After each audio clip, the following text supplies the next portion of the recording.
Qu'est-ce qu'ont en commun un drapeau, un hymne national, un mausolée, un logo, une croix et toutes sortes d'affaires de même? La réponse est simple, ils représentent autre chose qu'eux-mêmes.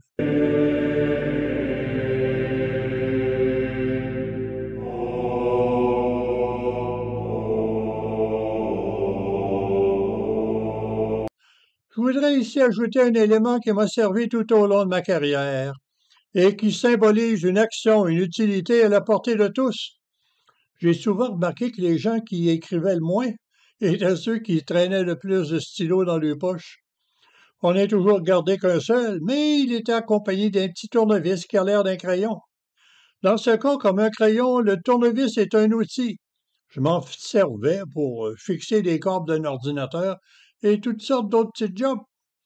Au plan des symboles, un stylo signifie que je sais écrire. Plusieurs stylos signifient que je montre que je sais écrire, mais j'écris pas nécessairement. Alors, il s'apparente au couteau suisse, ce petit tournevis. J'essaie maintenant de faire passer le tournevis de l'état d'outil à l'état de symbole. Quand j'étais tout jeune, je voyais ma grand-mère qui regardait dans son miroir. On y voyait un étalement de cartes mortuaires.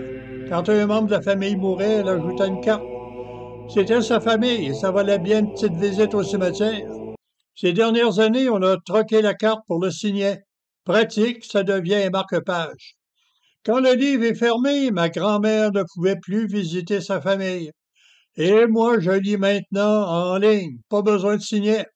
Mais par quoi pourrions-nous remplacer le signet et trouver à la fois un symbole souvenir et un objet utilitaire?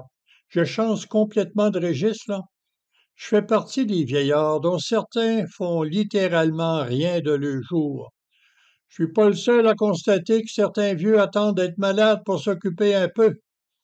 Une compagnie qui voit son profit a choisi comme slogan «Faisons quelque chose», ce qui sous-entend qu'on vend des accessoires. Oublions la publicité implicite. C'est un bon slogan et si en ce sens le petit tournevis se fait symbole et souvenir. Dans le monde de la publicité, on vend des calottes. Canada d'abord, des stylos et des tournevis.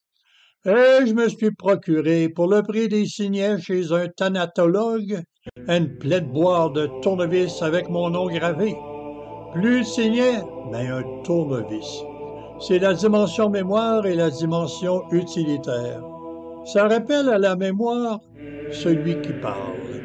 Au mieux, fait quelque chose. Et en même temps, un tournevis est un ustensile mobile. En passant, là, outils et ustensiles, ça vient de la même origine. Tordez-vous la langue un peu, vous allez voir que c'est vrai. Mais un vieux et tout être vieillissant, pour pas dire vivant, est un peu paresseux. Alors l'outil peut devenir symbole et rappel.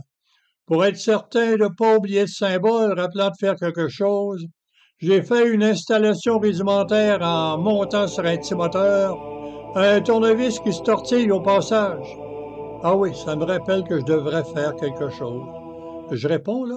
Ben, je viens de faire cette vidéo et j'espère être vieux encore bien longtemps.